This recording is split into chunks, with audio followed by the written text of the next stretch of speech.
నేను నడువాలని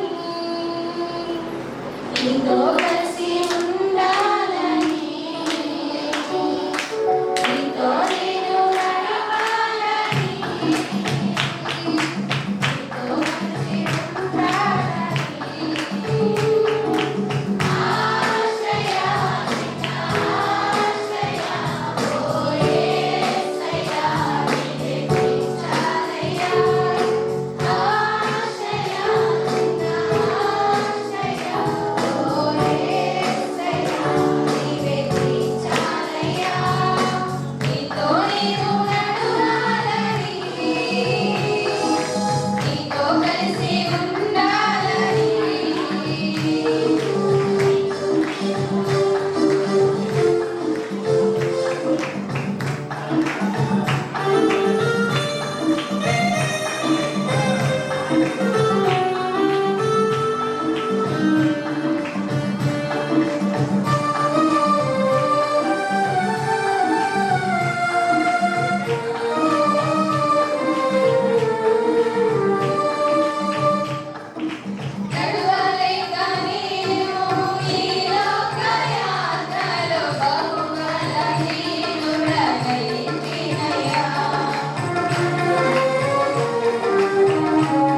చెరసాల నుండి రాసిన ఈ పత్రికలను ఈ 4కి ఒక దైవజనుడు రాజు చెప్తాడు.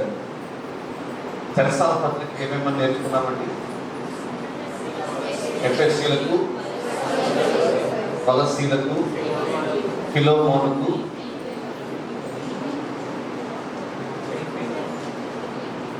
Original Epistles are 4, Philippians, Colossians, Philemon and Colossians. ఈ 4కి Original Epistles తెలుసుకోవడానికి ఎన్నో చెప్తే జస్ట్ సరదాగా మనం నేర్చుకున్నాం. Old testament, new testament books ఎన్నో మనకు తెలియాలంటే ఓఎల్డి ఓల్డ్ 3, టీఎస్టీఏ ఎంఏ ఎన్పి టెస్టిమెంట్లో 9, 3 ప్రక్కన 9 పెడితే 39 అని. టెస్టిమెంట్లో 3 ప్రక్కన 9, 3 into 9 is 27 అని నేర్చుకున్నాం.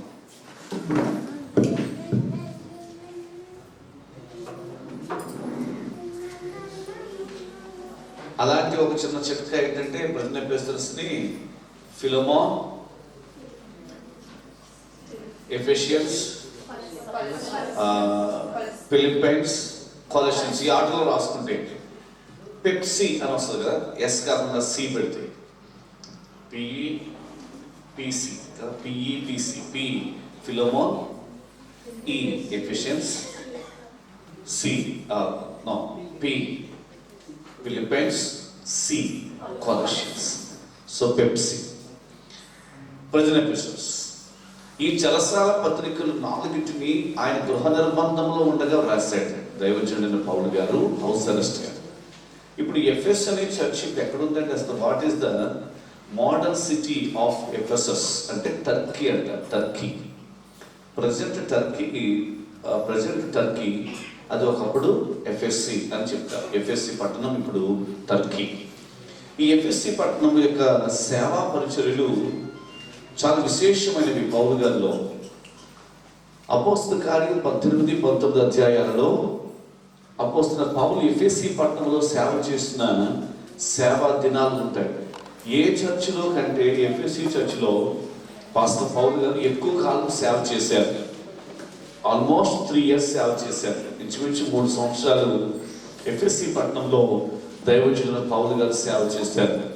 దైవ సేవకుని పౌలు పరిచర్య ఆ తర్వాత ఇంకా ముందుకెళ్ళుచుండగా తన శిష్యుడు నమ్మకమైన కుమారుడైన తిమోతికి తన సేవను అప్పచెప్పాడు. ఈ చర్చికి ఈవెన్ దైవ సేవకుడైన అపోస్తలుడైన యోహాను బిషప్గా ఉన్నాడు అని చెప్తారు. అంటే ఈ చర్చి చాలా హైలీ ఉన్నతమైన ఉపదేశం పొందిన సంఘం అండి. చాలా ఉన్నత ఉపదేశం పొందిన సంఘం. ఈ సంఘమును గురించి అభినందిస్తూ సప్త సంఘాల సందేశాల్లో పద్మాసు దీపంలో యోహానుకు దేవుడిచ్చిన ఆ ప్రవచనాత్మకమైన ప్రకటన పుస్తకంలో ఈ చర్చిని పరిశుద్ధాత్ముడు అభినందిస్తాడు. మొదటిగా ఎలా అభినందిస్తాడు? ఈ చర్చకు ఉన్నటువంటి క్వాలిటీస్ ఒకసారి మనం చూస్తే ప్రకటన పుస్తకంలో 2వ అధ్యాయం, బుక్ ఆఫ్ రెవల్యూషన్ చాప్టర్ 2, ఎఫెసీలో ఉన్న సంఘపు దూతకు ఇలాగూ రాయుము, 7 నక్షత్రములు తన కుడి చేత పట్టుకుని 7 దీపస్తంభముల మధ్య సంచరించేవాడు చెప్పే సంగతులు. ఈ చర్చిని అభినందించడానికి కొన్ని లక్షణాలు మనం చూస్తేనండి. 2వ వాక్యం, నీ క్రియలను, నీ కష్టమును, నీ సహనమును నేను ఎదుగుతున్నాను. అంటే ఈ చర్చి క్రియలు గొప్పవి, ఈ సంఘం యొక్క కష్టం గొప్పది, ఈ సంఘానికి సహనం ఎక్కువ.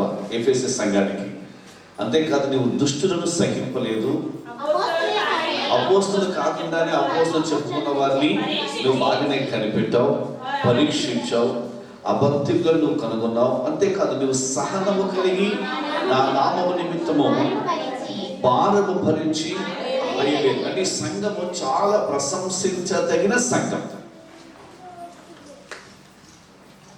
ప్రశంసనీయమైన చర్చి ఎఫెసీ చర్చ్.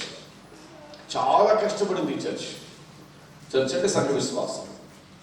చాలా సహనము కలిగి ఉండేవారు. ఆ చర్చికి ఎవరైనా అబద్ధ బోధన తీసుకొచ్చిన అపోస్తలులు వస్తే చాలా ఈజీగా కనిపెట్టేసేవారు. వారు అబద్ధికులు, ఫాల్స్ ప్రాఫిట్స్, ఫాల్స్ అపోస్టల్స్ అని వారిని పరీక్షించేటువంటి ఆ ఆధ్యాత్మిక పరిణితి ఎఫెసీ సంఘానికి ఉండింది. అంతేకాక దేవుని నామం నిమిత్తం చాలా అవమానాలు, నిందలు భరించి అలసిపోలేదు వాళ్ళు. అటువంటి మంచి చర్చ్.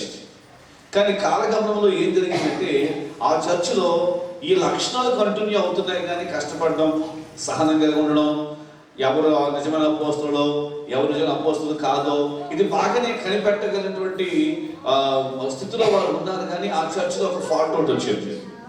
ఆ సంఘంలో ఉన్న లోపం ఏంటంటే మొదటి ప్రేమను మర్చిపోయారు. నాలుగో వాక్యం, నీవు మొదట నీకున్న ప్రేమను నీవు వదిలితి. అదొక్కటే తప్పు నీ మీద. సంఘమా, దయచేసి మనం కూడా ఎఫెసీ సంఘం లాంటి ఒక ఆత్మీయమైన పరిపక్వతలో ఉన్నవారమే. నాకు తెలుసు ఆంధ్రప్రదేశ్ చర్చ్లో విశ్వాసులైన వారు, దేవుని బిడ్డలైన వారు ఉన్నతపు దేశంలో కట్టబడుతున్నారు, స్థిరమైన బండ మీద కట్టబడుతున్నారు, శ్రేష్టమైన ఉపదేశం అందించబడుతుంది. దేవుడు అభినందిస్తున్నాడు. మీ సహనము దేవునికి తెలుసు, కష్టము దేవునికి తెలుసు. ఎవరు నిజమైన భక్తులు, ఎవరు నిజమైన భక్తులు కాదో కనిపెట్టగలిగినటువంటి ఆత్మీయ పరిణితి కూడా ఉందని దేవుడు ప్రశంసిస్తున్నాడు. కానీ ఒకటే దేవుడు మన మీద నేరం మోపుతున్నాడు. అదేంటంటే మొదటి ప్రేమను వదిలిపెట్టేశాం. మొదటి ప్రేమను వదిలిపెట్టి తిరిగి రానందున ఈ చర్చ్ కాల గర్భంలో కలిసిపోయింది. తర్వాత చరిత్రలో లేని సంఘముగా అయిపోయింది. ఎందుకంటే దేవుడు చెప్పాడు ఆల్రెడీ, నువ్వు మారు మనసు పొంది ఇప్పుడైనా మనస్సు మార్చుకుని సంఘమా మరలా మొదటి ప్రేమలోకి వస్తే, పడిపోయిన స్థితి మళ్ళీ తిరిగి వస్తే నీకు దేవుడు మరలా మొదటి ఆ అభిషేకాన్ని, మొదటి ఆ కృపను దేవుడు ఇస్తాడు. కానీ ఆ సంఘం తిరిగి రాలేదు. తిరిగి రాకపోతే నీ దీపస్తంభమును నేను ఉంచిన చోట నేను తీసేస్తాను. నీకు ఇవ్వబడిన ఆ వెలుగు, నా మహిమను నేను తీసివేస్తాను. నిజంగానే చరిత్రలో ఆ సంఘం అలాగైపోయింది. ఈ చర్చ గురించి ప్రభు చాలా ఉన్నత ఉపదేశాన్ని ఎఫెసీ సంఘానికి పౌలు ద్వారా దేవుడు అందిస్తూ ఉన్నాడు. 4 అధ్యాయంలో కొన్ని ఏదో 1-2 మాటలు మనం నేర్చుకోగలిగాం. 4వ అధ్యాయంలో మనం నేర్చుకున్న ఒక మాట ఏంటంటే, అన్ని విషయాల్లో మనం ఎదగాలి. టు బి లైక్ క్రైస్ట్, యేసు క్రీస్తు వలె ఉండుటకు ఎదగాలి. మనం ఎవరిలాగా మెచ్యూర్డ్ అవ్వాలంటే యేసయ్యలాగా. అది మనం 4వ అధ్యాయంలో నేర్చుకుంటాం. ఇక 5వ అధ్యాయాన్ని మధ్యాహ్నం కొంచెం సమయం మనం స్టడీ చేస్తాం. చాప్టర్ 5 మొదటి వాక్యం చదువుతామండి. చదవమ్మా. Therefore, కావున అంటే పైన చెప్పబడిన విషయాలన్నీ చెప్పిన తర్వాత కావున, కాబట్టి, therefore సంగమా మీరు దేవునికి ప్రియులైన పిల్లల వలె. దయచేసి this is the high time for us to live and walk like God's dearly beloved children. దేవుని యొక్క ప్రియమైన బిడ్డలాగా నడుచుకుని జీవించవలసిన సమయం ఇది, అత్యవసర సమయం ఇది. దేవుని పిల్లలవ్వడము మొదటి అధ్యాయంలో కుమారులు అవ్వడం అని నేర్పించాడు. 5వ అధ్యాయం వచ్చినప్పటికీ ఎలాంటి బిడ్డలుగా మనం ఉండాలి అని అంటే దేవునికి ప్రియులైన బిడ్డలుగా ఉండాలి. దేవునికి ప్రియులైన బిడ్డలు అనే మాటకు నిజమైన ఉదాహరణ ఎవరు? అన్నిటికీ మనకు పరిశుద్ధులకు ఎవరు ఉదాహరణ అనుకున్నామండి?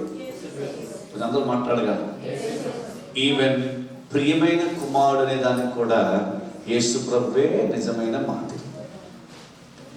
ఈ లోకమందు కుమారుడుగా వచ్చిన యేసు ప్రభు గురించి పరలోకం 3 సార్లు యేసు ప్రభుని అభినందించిన సందర్భం మనం చూస్తాం. మొదటిది, యేసయ్య బాప్టిజం తీసుకునేటప్పుడు బాప్టిజం పొంది ఆయన నీటిలోంచి పైకి వస్తున్నారు. పరిశుద్ధాత్మ ఆయన మీద దిగి వచ్చింది. పరిశుద్ధాత్మ దిగి వచ్చినప్పుడు పరలోకం ఒక మాట చెప్తుంది, this is my beloved son in whom I am well pleased. ఈయన నా ప్రియ కుమారుడు, ఈయన యందు నేను ఆనందించను. ఇది మొదటి ప్రశంస. గల కారణం ఏంటో చెప్పమంటారా? అప్పటికి ఆయన ఇంచుమించు 30 సంవత్సరాలు యేసు ప్రభు వారు సుమారుగా ఈ లోకమందు ఆయనకు తల్లిగా ఇవ్వబడిన మరియకు, ఆమె భర్త అయిన యోసేపుకు, వారికి జన్మించిన బిడ్డలకు, ఆ కుటుంబానికి ఆయన అక్కడ he was faithful at his earthly family. తన భూలోక సంబంధమైన కుటుంబము దగ్గర యేసు ప్రభు వారు నమ్మకమైన వారిగా ఉన్నాడు. పరలోకం దానికి మెచ్చి ఒక అభినందన చెప్తుంది, ఈయన నా ప్రియ కుమారుడు, ఈయన యందు నేను ఆనందిస్తాను. దేవుని బిడ్డల, దేవుని బిడ్డలు మొట్టమొదటిగా వారి కుటుంబము దగ్గర నమ్మకస్తులుగా ఉండాలి. మనం చర్చిలో నమ్మకస్తులుగా ఉండటం ఎంత ముఖ్యమో దానికంటే శ్రేష్టమైనది, చాలా అత్యవసరం ఏంటంటే అట్ ఫ్యామిలీ మనం దేవుడు చాలా నమ్మకస్తులుగా ఉండాలి. అట్ ఫ్యామిలీ, ఇంటి దగ్గర, కుటుంబము దగ్గర. నేను ఇక్కడ వేదిక మీద ఇంచుమించుగా సాధ్యమైనంత వరకు వేదిక మీద నేను మంచివానిగానే కనబడతాను, మంచివానిగా ఉండడానికి ట్రై చేస్తాను, మంచివానిగా మాట్లాడడానికే చూస్తాను. మ్యాక్సిమం అసలు నాలో ఎవరు కూడా ఏ మిస్టేక్ పట్టుకోవడానికి వీలు లేని రీతిలో నేను ఇక్కడ అందరి ముందు వ్యవహరిస్తాను, సహజంగా వ్యవహరిస్తాను. కాబట్టి ఇక్కడ నేను మంచివాడిగా ఉండడం పెద్ద విశేషమో కాదు. ఇక్కడ మంచివాడిగా కనబడడం, మాట్లాడడం, వినబడడం ఇందులో పెద్ద ప్రత్యేకత ఏమి లేదు. ఎందుకంటే ఇది కేవలం నేను ఉండడానికి ట్రై చేస్తున్నాను. ఎందుకంటే 2 గంటలు, 1 అవర్, 1.5 అవర్ నేను మీ ముందు ఉంటాను కాబట్టి ఈ స్టేజ్ దగ్గర ఈ 1.5 అవర్ మ్యాక్సిమం మంచోడిగానే కనబడడానికి ట్రై చేస్తాను.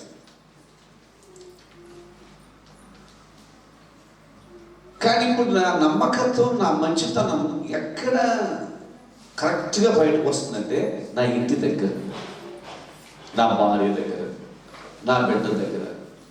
నేను మంచోడనో కాదో యథార్థంగా వారి హృదయాలు స్కాన్ చేసినప్పుడు వారి హృదయం చెప్పే దాన్ని బట్టి నా నిజమైన యథార్థత బయటకు వస్తుంది. ఒకరోజు దావీదు ఇలాగ అంటాడు, దేవా నీవెప్పుడు నా యొద్దకు వచ్చేదు, మీరు ఎప్పుడు మా ఇంటికి వస్తారండి అని అడుగుతాడు దావీదు దేవుణ్ణి 101వ కీర్తనలో. దావీదు గారు, మీ ఇంటికి రావడానికి ఏంటి మీ ఇంట్లో విశేషం, ఎందుకు దేవుడిని ఆహ్వానిస్తున్నారంటే 101వ కీర్తనలో ఆయన అంటాడు, నా ఇంట నేను యథార్థముగా ప్రవర్తించుచున్నాను అంటాడు. నిర్దోష మార్గమున వివేకముతో ప్రవర్తిస్తున్నాను అంటాడు. సామ్ నంబర్ 101లో ఆ మాటలు దావీదు గారు. ఈరోజు మనందరం ఈ మధ్యాహ్నం చెక్ చేసుకుందామా? Are we faithful at home? Yesu ప్రభు వారు ఈ భూలోక సంబంధమైన కుటుంబము దగ్గర ఆయన నమ్మకంగా ఉన్నాడు. అందుకే బాప్టిజం పొందిన సమయంలో పరలోకం ఆయనను అభినందించింది. ఈయన నా ప్రియ కుమారుడు, ఈయన యందు నేను ఆనందించాను. రెండవది, సేవలో ముందుకెళ్ళిన మినిస్ట్రీ, పరిచర్యలో, పరలోకపు తండ్రి పనిలో ఆయన అలుపెరగకుండా, విరామం లేకుండా పరలోకపు తండ్రి యొక్క రాజ్య సువార్తను చెప్తున్న సమయంలో ఒక పర్యాయం రూపాంతర కొండ మీదకి వెళ్ళారు.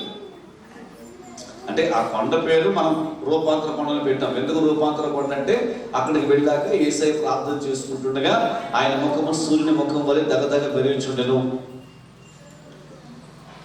యేసయ్య ముఖము దగదగ మెరుగుచు రూపాంతర పరచబడి ట్రాన్స్ఫిగరేషన్ కొండ మీద యేసు ప్రభుతో మాట్లాడడానికి ఎవరు వచ్చారు?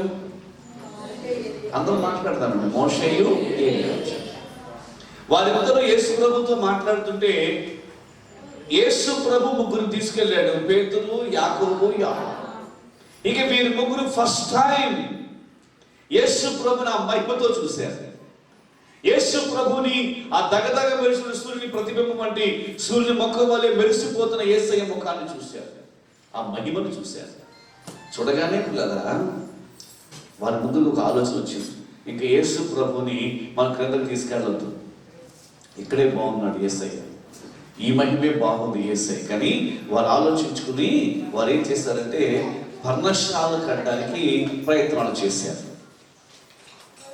పర్ణశాల కడుతూ ఉంటే వాటికి పేరు కూడా పెట్టారంట, పర్ణశాలని. ప్రభువు మోషే ఏలియాను డిస్కస్ చేసుకుంటుంటే మన పేతురు గారు మధ్యలోకి అడ్డుపడ్డాడు. చాలా మంది పేతురు లాగా ఉంటారు, ఇద్దరు మాట్లాడుకుంటుంటే మధ్యలోకి డిస్టర్బ్ చేసే వాళ్ళ పేరు పేతురు అని పెట్టుకోవచ్చు మనం. ప్రభా. మనం ఇక్కడే ఉండిపోవడం మంచిదండి. ఇక్కడ మేము 3 గుడారాలు వేయాలనుకుంటున్నాం, 3 ఆశ్రమాలు కట్టాలనుకుంటున్నాం. ఎందుకు 3? ఒకటి మోషేకు, ఒకటి ఏలియాకు, ఒకటి మీకండి అంట. దయచేసి వినండి, ఆ మాట పేతురు నోట రాగానే పరలోకానికి కోపం వచ్చింది. ఒక్కసారి పేతురు నోట యేసు ప్రభువు, మోషే, ఏలియా ముగ్గురికి సమానమైన పర్ణశాల కడతామని ప్లాన్ వారికి రాగానే ఇమ్మీడియట్లీ పరలోకానికి కోపం వచ్చి, ఆ కోపంలో పరలోకం చెప్పిన మాట ఏంటంటే, ఈయన నా ప్రియ కుమారుడు. ఆ తర్వాత మాట ఏంటంటే, అది కాదు. మొదటి మాట ఏమో ఈయన నా ప్రియ కుమారుడు, ఈయన యందు నేను ఆనందిస్తాను. కానీ ఈ పర్యాయం అది కాదు. వర్డ్ ఈయన నా ప్రియ కుమారుడు, ఈయన మాట మీరు. ఇక్కడ ప్రియులైన పిల్లవలే దేవుని పోలు నడుచుకోవడం అంటే, Jesus as a beloved son to the father. తండ్రికి ప్రియమైన కుమారుడుగా యేసయ్య ఉన్నాడు. ప్రియమైన కుమారుడుగా ఉంటే ఏం జరుగుతుంది? మొదటిది, తండ్రిని దేవుడు ఆనందిస్తాడు. రెండవది, ఎవరైతే దేవునికి ప్రియులుగా మారుతారో వారిని దేవుడు వారి మాట అందరూ వినేలాగా పరలోకం డిక్లేర్ చేస్తారు. అక్కడ ఏం చెప్తున్నాడు దేవుడు అంటే, మోషే, ఏలియా ఎవరయ్యా? వారిద్దరితో సహా మీరు అందరూ కలిసి నా కుమారుడి మాట మీరు వినాలి. పరిచయంలో నమ్మకంగా ఉన్న తర్వాత పరలోకం ఆయన అభినందించింది, ప్రియమైన కుమారుడు. మూడవసారి యేసు ప్రభు శిలువ మరణం, పునరుత్థానములు, కల్వరిలో మన కొరకు ప్రాణం పెట్టి తిరిగి లేచిన తర్వాత ఇప్పుడు పరలోకం మాట చెప్తుంది, పరలోకమందును భూలోకమందున్న ప్రతి నామము కంటే, అన్ని నామముల కంటే పై నామముగా నా కుమారుడైన యేసుక్రీస్తు నామాన్ని నేను కనపరచి ఉన్నాను. 3 times యేసు ప్రభుకి ప్రియమైన కుమారుడు అని అభినందన జరిగింది. ఇప్పుడు పౌలు గారు అంటారు, దేవుని బిడ్డలారా, యేసుక్రీస్తు ద్వారా ఒక ఆశీర్వాదం మనకు వచ్చింది. As the children of God, the Sons of God. అలాగే వచ్చిన మనం ఇప్పుడు ఎటువంటి బిడ్డలుగా ఉండాలంటే, దేవునికి ప్రియమైన బిడ్డలుగా. అందరూ చెప్తాం, ఎలాంటి బిడ్డలుగా ఉండాలండి? మాదిరి ఎవరు? యేసయ్య.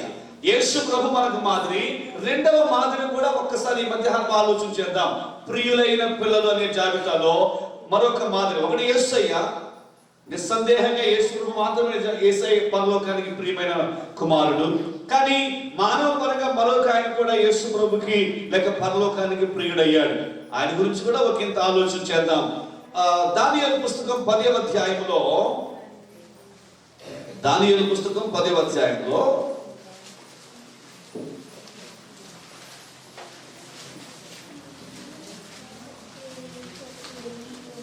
ఎన్నో వచ్చిందండి, నువ్వు ప్రియుడు అనే మాట ఎవరిని ఓపెన్ చేశారా? 10:18.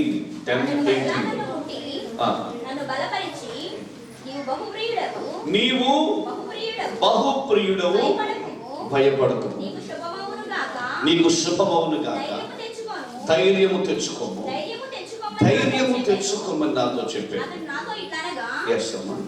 ధైర్యము తెచ్చుకొని నీవు నన్ను ధైర్యపరిచేదివి కనుక నా ఏలిన వాడవైన నీవు ఆజ్ఞ ఇవ్వమని చెప్పి తిని. ఆమేన్.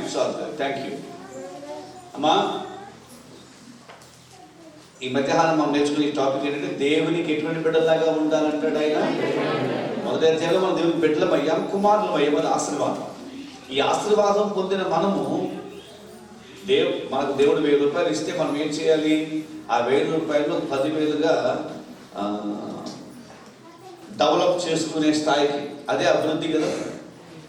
ఇప్పుడు దేవుడు మనకి ఇచ్చిన ఆశీర్వాదం, పరలోక ఆశీర్వాదం ఏంటంటే చిల్డ్రన్ ఆఫ్ గాడ్, దేవుని బిడ్డలు. అది దేవుడు ఇచ్చిన ఆశీర్వాదం. ఇప్పుడు మనమేం చేయాలి తెలుసా?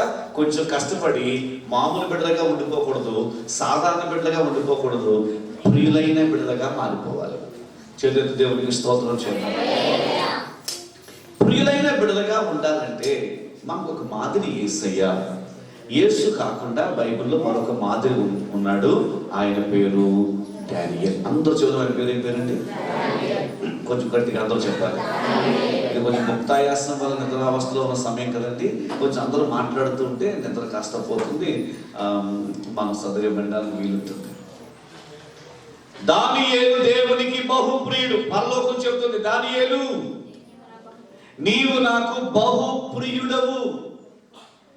ఈ ఏడాది 21లోనికి ప్రభు మనం నడిపించిన తర్వాత మనందరికీ ఇటువంటి ప్రశంస పరలోకం ఇచ్చినట్లు దేవుడు మనకిచ్చిన కుమారత్వాన్ని, పుత్రత్వాన్ని, ఆ ఆశీర్వాదాన్ని పెంపొందించుకుని dearly children of God, dearly beloved children of God, దేవునికి ప్రియులైన బిడ్డలుగా మనం మారిపోవాలి.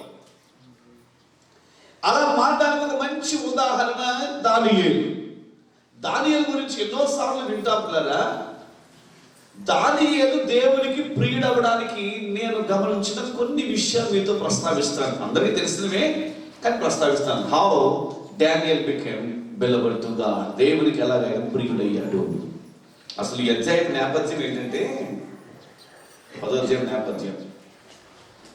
ఆ కాలం ముందు కొన్ని రాజకీయ సమీకరణలు, ఆ కాలం ముందు ప్రపంచము జరుగుతున్న కొన్ని సంభవాలు చూసాక దానియేలు డిస్టర్బ్ అయిపోయాడట.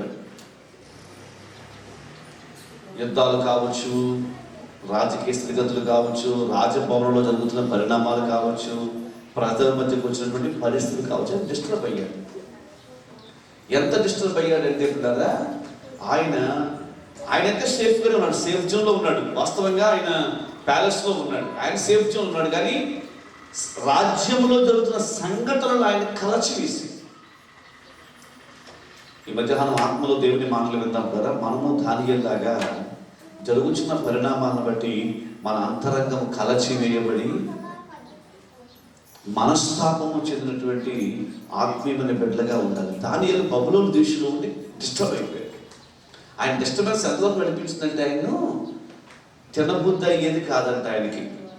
అంటే ఆయన వ్యక్తిగతంగా ప్రాబ్లమ్స్ లేవండి, ఫ్యామిలీ ప్రాబ్లం కానీ, ఆయన పర్సనల్ ప్రాబ్లమ్స్ కానీ, ఫైనాన్షియల్ ప్రాబ్లమ్స్ ఆయనకి లేవు. కానీ లోకంలో జరుగుతున్న సంఘటనలను బట్టి ఆయనకి తినబుద్ధి అవ్వలేదు. ఎన్ని రోజులు అంటే వాక్యం చెప్తుంది 10వ అధ్యాయంలో 3 వారాలు, అంటే 21 days. ఎంత డిస్టర్బ్ అయ్యాడో తెలుసా డానియేల్ గారు? 21 రోజులు స్నానం కూడా చేయబుద్ధి కానంత. ఆయనకి వ్యక్తిగత ప్రాబ్లమ్స్ కాదవి. స్నానపానాదులు చేయలేదు అంటాడు, నోట్లోనికి ఏమీ రాలేదు అని అంటాడు. అక్కడ పెట్టేవారు ఫ్రూట్స్ ఇంకా ఏవో తీసుకొచ్చేవారు కానీ తినబుద్ధి అయ్యేది కాదు. దేన్ని చూసండి? జరుగుతున్న పరిణామాలను చూసి. లాస్ట్ ఇయర్ కోవిడ్ సంవత్సరంలో పిల్లరా, దేవుడు మనకు ఆ భయంకరమైన మహమ్మారి, భయంకరమైన వైరస్, భయంకరమైన పరిస్థితి కూడా దేవుడు మనం నడిపించినప్పుడు దేవుని సంఘం ఏమి చేసి ఉండాల్సింది అని అంటే, డానియేలు పుస్తకం 10వ అధ్యాయంలో మొదటి వచనాల్లో ఉన్నట్టు చేసి ఉండాల్సింది. ఎలాగూ మనసు కలిసివిడి. ఏంటి ప్రభువా మా దేశం మీదకి శిక్ష? ఏంటి ప్రభువా మా ప్రజల మీదకి శిక్ష? ఏంటి ప్రభువా మా యొక్క ప్రాంతాల మీదకి శిక్ష అని కలత చెందాల్సిన మనం ఏమయ్యాం తెలుసండి? అసలు కరోనా టైంలో తిండి ఎక్కువ తిన్నారండి. రియల్లీ కరోనా టైం అసలు డానియేలే గారు లాస్ట్ ఇయర్ ఉంటుంటే 21 రోజులు కాదు, సంవత్సరం అంతా సరిగ్గా తిని ఉండేవాడు కాదు ఆయన. ఆయనకు జరుగుచున్న పరిణామాలను బట్టి కలత చెందిన భక్తుడు దానియేలు. ఈ దర్శనం ఈరోజు కొంతమందికి రావాలని నా ప్రార్థన. ఈ భారం కొంతమందికి రావాలని నా ప్రార్థన. మన మండలంలో ఏదైనా జరగడానికి కార్యం జరిగిపోతూ ఉంటే, మన రాష్ట్రంలో జరగడానికి కార్యం జరిగిపోతూ ఉంటే మన మనసులో ఏం రావాలో తెలుసా? కలత చెందిన వారమై ప్రభు పాదాలు పెట్టుకునే దానియేలు సంఘానికి కావాలి.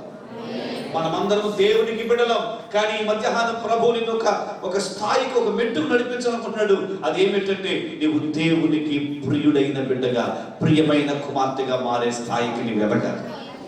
డానియేలు ఎదిగాడు. డానియేలు ఆయన హై పొజిషన్ లో ఉండి, సేఫ్ జోన్ లో ఉండి కూడా జరుగుతున్న పరిణామాలకు తన బుద్ధి కాలేదు, స్నానం చేయబుద్ధి కాలేదు.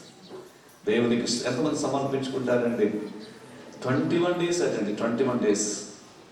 ఇది ఎన్నో సంవత్సరం?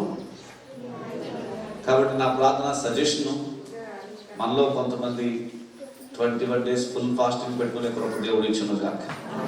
ఈ క్లాస్లో తీర్మానం చేసుకుని 21 days కనీసం ఈ సంవత్సరంలో ఒక ఫుల్ ఫాస్టింగ్ చేయాలి. ఆమేన్. ప్రభువే నడిపించిన కాక, ప్రభువే మనకు సహాయం చేసి 21 days, 21లోకి వచ్చాం కదండి. 21 డానియల్ 21 days ఫాస్టింగ్. ఆయన ఫాస్టింగ్ తన కొరకు కాదు, తన కుటుంబం కొరకు కాదు, ఇక మరి దేని కొరకు కాదు. ఆయన ఫాస్టింగ్ దేని కొరకు అంటే, లోక పరిస్థితులు ఎలా ఉన్నాయి ఏంటి, మా దేశం ఎలా వెళ్ళిపోతుంది ఏంటని భారంతో ప్రార్థన చేసిన దానియేలు. ఎవరైతే అలా భారంతో ప్రార్థన చేస్తారో ఒకసారి చేతుల పైకి ఎద్దామా, దేవుని స్తుతిద్దామా. మనందరం కూడా దేవునికి ఎవరైతే దేవునికి పిల్లగా దేవుని భారం చేసి ప్రార్థన చేస్తారో, డానియేలుకు పాత నిబంధన భక్తుల్లో చాలా అరుదుగా అనుగ్రహించబడిన పరలోకపు దేవుని యొక్క దర్శనం ఆయనకు దొరికింది. ఇప్పుడు అంటే చాలా పర్యాలు దేవుని దూత వచ్చేవాడు గిద్యోను దగ్గరికైనా, ఇక మిగిలిన భక్తుల దగ్గరికైనా. కానీ ఇక్కడ మాత్రం నేరుగా ఏ కంప్లీట్ విజన్ ఆఫ్ గాడ్ వస్తుంది. దేవుని దర్శనమే వచ్చింది ఆయన. ఆ దేవుని దర్శనం మనకు తెలుసు, అగ్ని జ్వాల వంటి కన్నులు, ఇంచుమించుగా పద్మాసు దీపములో యోహానుకు దర్శనం వచ్చిందే, అలాంటి దర్శనం వచ్చింది దీనికి. ఎవరికి వస్తుంది దేవుని దర్శనం? వెరీ గుడ్, థ్యాంక్ యూ అమ్మా. ఎవరికండి? చెప్పాలి. ప్రియమైన బిడ్డలకు దేవుడు తన దర్శనాన్ని, తన స్వరూప దర్శనాన్ని ఇస్తాడు. ఆ స్వరూప దర్శనం రాగానే దానియేలట మూర్ఛిల్లిపోయాడట, తట్టుకోలేకపోయాడట, ఒక్కసారిగా షాక్ అయ్యాడట. ఆ సమయంలో పరలోకం నుంచి ఒక దూత వచ్చి, దానియేలు 11వ వాక్యం, నీవు సంతోషంగా చెప్పండి, నీవు ఎవరు ఏమై ఉన్నావు దేవునికి? చప్పటి కొట్టి స్తోత్రం చేద్దామండి. నీవు దేవునికి బహుప్రియుడు. ఎవరు దేవునికి బహుప్రియులు అంటే, తమ కొరకు కాక, తమ స్వార్థం కొరకు కాక, జరుగుతున్న పరిణామాలను చూసి ప్రభు పాదాలు పట్టుకుని కన్నీరు కార్చేవారు దేవునికి ప్రియులు మాత్రమే కాదు, బహు ప్రియులు. ఎవరు బిడ్డ? నీవు దేవునికి బహు ప్రియమైన బిడ్డగా, బ్రదర్, నీవు దేవునికి బహు ప్రియమైన వ్యక్తిగా నీవు ఉండాలని దేవుని ఆశ. ఇప్పుడు డానియేల్ దేవునికి బహు ప్రియుడయ్యాడు. ఆయన మాట చెప్తున్నాడు దేవుని దూత, దానియేలు వాస్తవంగా నీవు ఫాస్టింగ్ మొదలు పెట్టావు కదా, ఆ ఫాస్టింగ్ మొదలుపెట్టిన మొదటి రోజే నీకు జవాబు ఉండడానికి పరలోకపు దేవుడు సంతోషం జవాబు పంపిస్తున్నాడు. కానీ ఆ జవాబును పారసీక రాజ్యపు అధిపతి అడ్డగించాడు, బ్లాక్ చేశాడు. అప్పుడు నీకు జవాబు రావడానికి మిఖాయేలు పంపబడ్డాడు. ఇదిగో ఆ రీతిగా నీ యొద్దకు ఇప్పుడు నేను జవాబును తీసుకుని వచ్చాను. నెమ్మదిగా ఈ పాయింట్ ఒకటి వింటారా? దేవుని దగ్గర ఆయన చేస్తున్న ప్రార్థన జవాబు వస్తుంది, కానీ మధ్యలో ఏం బ్లాక్ అయిపోయిందంటే, పారసీక రాజ్యపు అధిపతి అనగా పారసీక రాజ్యాన్ని పరిపాలిస్తున్నటువంటి రాజు ఉంటాడు, నాయకుడు ఉంటాడు. కానీ ఆ నాయకునికి ప్రేరేపించే ఒక చివరి శక్తి ఒకటి ఉంటుంది. మన భారతదేశాన్ని పరిపాలిస్తుంది నరేంద్ర మోడీ గారు, కానీ మన భారతదేశాన్ని ఏలుబడి చేసిన చివరి శక్తి ఒకటి ఉంటుంది. మన ప్రాంతాన్ని ఏలుబడి చేసిన చీకటి శక్తి ఒకటి ఉంటుంది. ఆత్మలో ఈ మాటలు విద్దాం కదా, ఒక్కొక్క ఏరియాను ఒక్కొక్క చీకటి శక్తి పరిపాలన చేస్తూ ఉంటుంది. వాయుమండల సంబంధమైన అధిపతి, వాళ్ళ యొక్క అనుచరులు ఏలుబడి చేస్తూ ఉంటారు. మీరు ఏదైనా కొన్ని గ్రామాలు గమనించండి, కొన్ని గ్రామాల్లో ఇంచుమించుగా ఆ గ్రామాన్ని మనం బాగా అనలైజ్ చేస్తే అక్కడ త్రాగుబోతులు ఎక్కువ ఉంటారు. ఆ ఊర్లో అందరూ మంచోళ్ళుగా అందరూ త్రాగుబోతులు. కొన్ని గ్రామాల్లో వ్యభిచారం ఎక్కువ ఉంటుంది. ఒక ఏరియాలో వ్యభిచారం చాలా విపరీతంగా జరుగుతుంది. కొన్ని ప్రాంతాల్లో ఒక్కొక్క ఏరియా ఉంటుంది, ఆ ఏరియాలో ఇంచుమించుగా 10th క్లాస్ చదివే వయసు వచ్చినప్పటికీ ఆ బిడ్డలందరూ కూడా తల్లిదండ్రుల మీద తిరుగుబాటు చేసి తల్లిదండ్రులకు ఆయాసకరమైన పెళ్లిళ్ళు చేసుకుంటుంటారు. ఒక ఈవిల్ స్పిరిట్ ఒక్కొక్క ఏరియాను ఏలుబడి చేస్తారు. ఈ సంఘటనలు ప్రతి చోట జరుగుతాయి, కానీ కొన్ని ఏరియాల్లో చాలా విస్తరించి ఎక్కువగా జరుగుతుంటాయి. వాయుమండల సంబంధ అధిపతి అవిధేయులైన వారిని ప్రేరేపిస్తున్నట్టు చీకటి ఏరియాలవి. వాడి గ్రిప్లో ఉన్న ఏరియాలు అవి. అమ్మా, ఎందుకు ఒక చోట చర్చ్ ఉండాలి, ఎందుకు ఒక చోట చర్చ్ ఉంటే కూడా ఎక్కువ స్తుతి ఆరాధన జరగాలి, ఎందుకు ఒక చోట దేవుని వాక్యం వెదజలబడాలి. మనం అనుకుంటాం ఏంటోనండి, ఏం చేస్తున్నా కానీ మా ఇంట్లో ఎదుగు బొదుగు లేకుండా ఉంటున్నాము, అంత జీవితం అంతా అరాకొరాగా ఉంటుంది, ఎక్కడెక్కడో బ్లాక్ అయిపోతుంది, ఏదో బ్లాక్ అవుతుందనే బాధ అప్పుడప్పుడు మనకు వస్తుంది. మనం ఏం చేస్తామంటే ఆ బ్లాక్ అయిపోయిందని పోగొట్టుకోవడానికి ఎవరెవరినో సంప్రదించి వాళ్ళు చెప్తారు ఏమనంటే, మీకు ఏం లేదంటే ప్రాబ్లం, ఈ బాత్రూమ్ అనేది ప్రాబ్లం అని చెప్తారు. ఏంటంటే మా బాత్రూమ్ ప్రాబ్లం ఏంటంటే, ఈ బాత్రూమ్ కట్టారు కదా, ఇది కట్టకుండా తీసేయాలని చెప్తారు. అప్పటికి మనకు మొత్తం ఫీలింగ్ స్టార్ట్ అయిపోద్ది. ఏమనంటే, ఓహో అప్పుడు కట్టిన నిజమే, మనం కూడా అనలైజింగ్ చేసేసుకుంటాం, ఇది కట్టి 3 సంవత్సరాలు అయింది, 3 సంవత్సరాల నుంచి ప్రాబ్లమ్స్ అవుతున్నాయని మనం ఏం చేస్తామంటే ఆ బాత్రూమ్ పడగొట్టేస్తాం. వారు చెప్పారు మనకి ఏం జరగాలి, మేలు జరగాలి, బ్లాక్ అంతా పోవాలి, ఫ్రీగా ఉండాలి ఫ్యామిలీ అనేది మన ఉద్దేశం. బాత్రూమ్ పడగొట్టేస్తాం, బాత్రూమ్ పడగొట్టేసి మొత్తం ఆయన చెప్పిన చోట మనం కడతాం. వాస్తు కదా, వాస్తు ఆ చీకటి పోవాలని.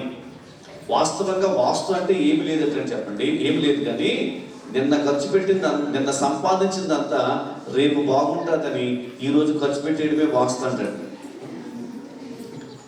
వాస్తు అంటే ఇంకా ఇది వాస్తు నిపుణుడే చెప్పిన మాట. ఏమనంటే, భవిష్యత్తు ఆశాజనకంగా ఉంటుందని, భూతకాలంలో సంపాదించిన దాన్ని వర్తమాన కాలంలో ఖర్చు పెట్టేయడమే.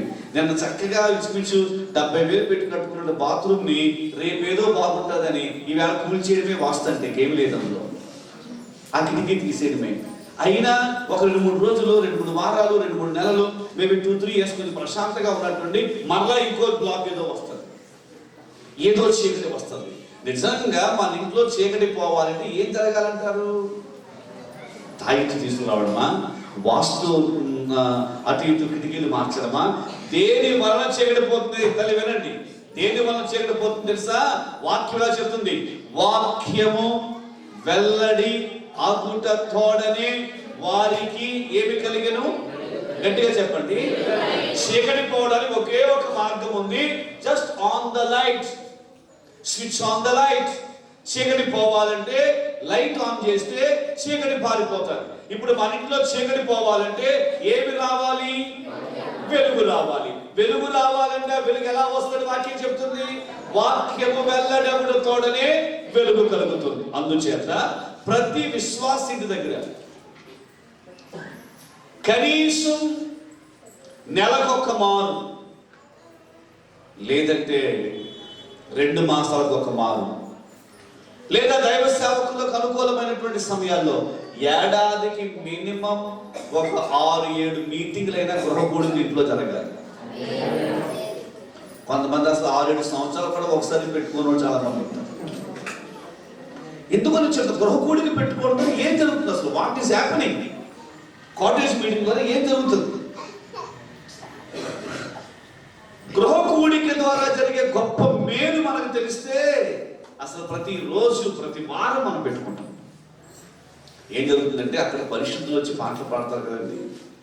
ఆ పాటలు పాడటం ద్వారా, శక్తివంతుల పాటలు పాడటం ద్వారా స్తుతి ఆరాధన పైకి వెళ్ళును, ఆశీర్వాదము కలగవచ్చు. 2, ఎప్పుడైతే వర్డ్ దైవ సేవ నిలబడి మీ ఇంట్లో 5గురే 10 మందే, లేకపోతే మన గృహకూడి కంటే మన స్థాయిని బట్టి మనం పెట్టుకుంటాం. కొంతమంది భారీగా పెట్టవచ్చు, కొంతమంది చిన్నగా పెట్టుకోవచ్చు, ఎలా అయినా పెట్టుకోవచ్చు. కానీ మన ఇంట జరిగే ఆ మీటింగ్ ద్వారా దైవజనుడు వాక్యం చెప్తుండగా వాక్యం అలాగా దేవుడు అవుతుంది, వెలుగలా బయటకు వస్తుంది. వెలుగలా బయటకు వస్తుంది, ఇంట్లో ఉన్న చీకటి కాస్త పారిపోతూ ఉంటుంది. చీకటి వెళ్ళిపోతుంటుంది, మొత్తం వెలుగుమయం అయిపోతుంది. దేవునికి మహిమ కలుగును గాక. హల్లెలూయా, హల్లెలూయా, హల్లెలూయా. మన యొక్క జీవితాలు ఆ వాక్యానికి ప్రాధాన్యత ఇచ్చే గృహాలుగా, గృహ కూడికలు మనం ఏర్పాటు చేసుకోవాలి. గృహ కూడిక చాలా ముఖ్యం. ఒకరోజు కొన్నేళ్ళు ఇంటి దగ్గర గృహ కూడిక జరిగింది, కాటేజ్ మీటింగ్. ఏం జరిగింది? ఆ కాటేజ్ మీటింగ్ లో ఆ ఇంటి వారు ఉన్నారు, ఫ్రెండ్స్ కొంతమంది పిలిచాడు ఆయన. ఆ ఇంట్లో జరిగే స్మాల్ గ్యాదరింగ్ లో దేవుని వాక్యం అందిస్తూ ఉంటే పరిశుద్ధాత్మ దేవుడు బలముగా దిగి వచ్చాడంట. ఆ గృహ కూడికలోనే బాప్తిస్మ ఆరాధన జరిగిందట. ఈ కడవరి కాలంలో ఉద్యోగం స్టార్ట్ అవ్వాలి. ప్రతి ఒక్కరూ ఇంటి దగ్గర గృహ కూడిక తప్పక ఏర్పాటు చేసుకుందాం. ఆమేన్, ఆమేన్. దానియేలు బహు ప్రియుడయ్యాడు. ఎలాగూ ప్రియుడయ్యాడు ఉపవాసాలు ఉన్నాడు, ప్రార్థన చేశాడు. వచ్చిన పరిణామాలను బట్టి ప్రభు పాతాలు పట్టుకున్నాడు. దానియేలు ప్రీడ్ అవ్వడానికి నాకు అర్థమైన ఒకటి రెండు మాటలు ఏంటంటే, డానియేలు గురించి తెలుసు, రాజవంశీయుడు, అన్ని శాస్త్రాల్లో ప్రవీణుడు, బబులోన్ యూనివర్సిటీలో అడ్వాన్స్ కోర్స్లో సీట్ వచ్చింది. కల్దీయ భాష నేర్చుకునేదానికి అది అఫీషియల్ లాంగ్వేజ్ కాబట్టి, రాజభవనాల్లో వాడే లాంగ్వేజ్ కాబట్టి అది నేర్చుకోవాలి పెద్ద ఆఫీసర్ అందరూ, ఐఏఎస్ ఆఫీసర్ అందరూ. అందుకే చదివిస్తున్నారు. అక్కడ దావీదు చేసిన మొదటి పని, రాజభోజనము చేత తన్ను అపవిత్రపరచుకొనలేదు. దేవునికి ప్రియుడవడానికి ఒక ముఖ్యమైన కారణం ఏంటంటే, భోజనము ద్వారా అపవిత్రపరచబడకుండా, రాజభోజనం భుజించకుండా దేవునికి ఇష్టమైన ఆహారాన్ని భుజిస్తాడు. అంటే భోజనము దగ్గర కూడా ఇది నా దేవునికి ఇష్టమా కాదా అని ఆలోచించి భోజనము చేసినట్టు భక్తిపరుడు యవనస్తుడు దానియేలు. అప్పటికి ఏజ్ 17. యవనస్తుడు వినండి, ఆయనకి ఏజ్ 17 అంటున్నారు. దానియేలు బబులోను దేశం వచ్చి 17 అంటే టీనేజర్కి అసలు ఫుడ్ ఎలా ఉంటుందో చెప్పండి. అసలు ఆశ, ఏ ఫుడ్ అయినా తినచ్చు, తినగలరు, తినాలనిపిస్తుంది. అలాంటి భోజనము దగ్గర కంట్రోల్. దేవునికి స్తోత్రం, హల్లెలూయా. దేవుని బిడ్డల కంటే భోజనం దగ్గర కంట్రోల్ కావాలంటే, ఒకసారి చెప్తామండి, దేని దగ్గర కంట్రోల్ కావాలి? నేను దాని వ్యక్తిగతంగా మీకు చెప్తాను. నేను సిక్ అవ్వడానికి ముఖ్యమైన కారణం ఎవరంటే నేనే. మెయిన్ రీజన్ నేను సిక్ అవ్వడానికి.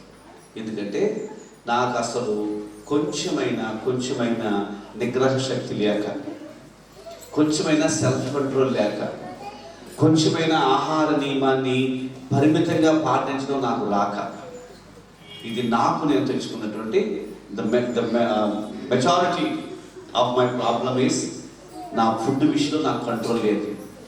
నేను ఒక దైవ సేవకుడి దగ్గర ఇలా విన్నాను. మోజెస్ చౌదరి గారు గొప్ప దైవజనులు, విజయవాడలో సేవ చేస్తున్నాం కదండి. వారి అల్లుడు గారు కంచెల నిరీక్షణ కుమార్ గారు. వారు హైదరాబాద్లో పరిచయం చేస్తున్నారు. కంచెల నిరీక్షణ కుమార్ గారు మోజెస్ చౌదరి గారి యొక్క అల్లుడు గారు. ఆయన ఒక పర్యాయ నిరీక్షణ కుమార్ గారు నేను కూర్చొని మాట్లాడుతున్నప్పుడు ఒక మాట చెప్పారు. ఆయన ఏంటా మాట అంటే, వారు అబ్రాడ్లో బైబిల్ ట్రైనింగ్ అయ్యారు. బైబిల్ ట్రైనింగ్ అయ్యేటప్పుడు వారికి అటండి సెమిస్టర్కు కొన్ని సబ్జెక్ట్స్ ఉంటాయి కదా, ప్రతి సెమిస్టర్కు 4-5 సబ్జెక్ట్స్ ఉంటాయి. వారు చదివిన బైబిల్ కాలేజీలో ప్రతి సెమిస్టర్కి ఉండే 6 సబ్జెక్ట్స్తో పాటు ఒక సబ్జెక్ట్ చాలా స్పెషల్గా ఉండేదంట. నిరీక్షణ కుమార్ స్టూడెంట్ ఉన్నప్పుడు వారికి ఆశ్చర్యమైన సబ్జెక్ట్ అది. ఆ సబ్జెక్ట్ ఏంటంటే, సెమిస్టర్ స్టార్ట్ అయ్యేటప్పుడు, అందరూ వినాలన్నా, సెమిస్టర్ స్టార్ట్ అయ్యేటప్పటికి ఆ కాలేజీ వాళ్ళు మొత్తం మన వెయిట్, స్టూడెంట్ యొక్క వెయిట్, హైట్ అన్నీ రాసుకుంటారట. డాక్టర్స్ వస్తారు, చెకప్ చేస్తారు. చేసి ఈ 4 monthsలో, నెక్స్ట్ 4 months సెమిస్టర్, ఈ 4 months సెమిస్టర్లో వెయిట్ తక్కువ ఉంటే వెయిట్ గెయిన్ అవ్వాలని ఒక కోర్స్ అంటది. హెవీ వెయిట్ ఉంటే ఆ సెమిస్టర్ అయ్యేటప్పటికి వెయిట్ లాస్ అవ్వాలి. వాళ్ళు చెప్తారు ఇన్ని కేజీలు తగ్గాలి. బైబిల్ కాలేజీలో ఇది జరిగే కోర్సు, బైబిల్ కాలేజీలో జరిగే కోర్సు ఇది. ఇన్ని కేజీలు తగ్గాలని చెప్తారు. మొత్తం మీద మిగతా సబ్జెక్ట్స్తో చాలా ఫస్ట్ ర్యాంక్ వచ్చి A+ వచ్చిన సెమిస్టర్ ఎండింగ్ టైంలో కాలేజీ వారు చెప్పినట్లు బరువు తగ్గకపోతే, బరువు ఎక్కువైనటువంటి బరువు తగ్గకపోతే నెక్స్ట్ సెమిస్టర్కి ప్రమోట్ చేయలేదంట కాలేజీలో. చేయలేట. చాలా మంది నిరీక్షణ కుమార్ గారు అక్కడ కొంచెం ఇబ్బంది పడి గొడవ పడడం కూడా. అసలు మేము చదువుకోవడానికి వచ్చాం, బైబిల్ సబ్జెక్ట్స్ నేర్చుకోవడానికి వస్తే మా వెయిట్ లాస్ గెయిన్ గురించి ఇదేమైనా సబ్జెక్ట్ అన్నట్టుగా దెబ్బలాడారట. అప్పుడు వారు అన్నారట కాలేజ్ యాజమాన్యం, నీ శరీరం మీద నీకు నియంత్రణ లేనోడివి దేవుని సేవ ఏం చేస్తావు? నీ బాడీ మీద నీ కంట్రోల్ లేని వాడివి అసలు దేవుని కోసం అలా జీవిస్తావు. ఇంచుమించు ఒక 6 years బ్యాక్ అనుకుంటా, నాకు నిరీక్షణ కుమార్ గారు ఒక పర్యాయం మా దైవజనులు నాతో ఈ విషయం చెప్పారు. ఇప్పుడు డానియల్ ఆ కోర్సులో A+ఏ కాదు, A++ అన్నమాట. హల్లెలూయా, హల్లెలూయా. మనం ఒక విషయాన్ని గమనించాలి సార్.